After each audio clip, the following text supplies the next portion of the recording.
ప్రియ భగవత్ బంధువులారా, రేపటి రోజున పవిత్ర కార్తీక 2వ సోమవారం. అయితే కార్తీక మొదటి సోమవారం నాడు మనందరం కూడా శివాలయానికి వెళ్ళాం, శివారాధన చేశాం.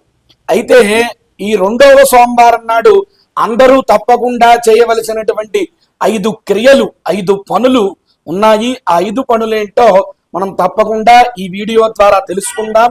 ముందుగా శ్లోకాన్ని చెబుదాం, తర్వాత దాని యొక్క అంతరార్థాన్ని మీ అందరికీ కూడా చెబుతాను.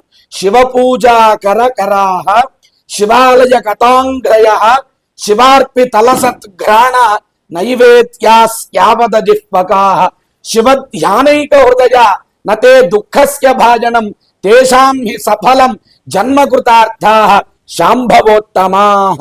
ఈ శ్లోకం యొక్క అర్థం ఏమిటి అంటే, శివ పూజ చేసే చేతులు, శివాలయానికి నడిచే కాళ్ళు, శివాలయంలో ప్రదక్షిణలు చేసే పాదములు, శివార్చన చేసిన మరేడు దళాలు, భక్తిగా వాసన చూడటం, నివేదించిన ప్రసాదాలు భుజించడం, హృదయంలో నిరంతరం శివుడిని ధ్యానించడం, ఈ 5 క్రియలు ఎవరికైతే నిత్యము ఉంటాయో వారికి దుఃఖాలు అనేటువంటివన్నీ కూడా దరిచేరవట.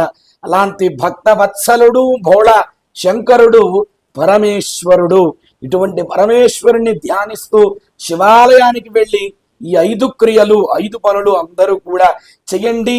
కార్తీక 2వ సోమవారం అయినటువంటి రేపటి రోజున అందరూ ఆ విశ్వేశ్వరుణ్ణి ధ్యానించి ఆ యొక్క విశ్వేశ్వరుడు యొక్క కరుణా కిరణ ప్రసాదానికి అందరూ కూడా పాత్రులు కావాలని మనస్ఫూర్తిగా కోరుకుంటూ, నమః పార్వతీపతయే హర హర మహాదేవ శంభో శంకర.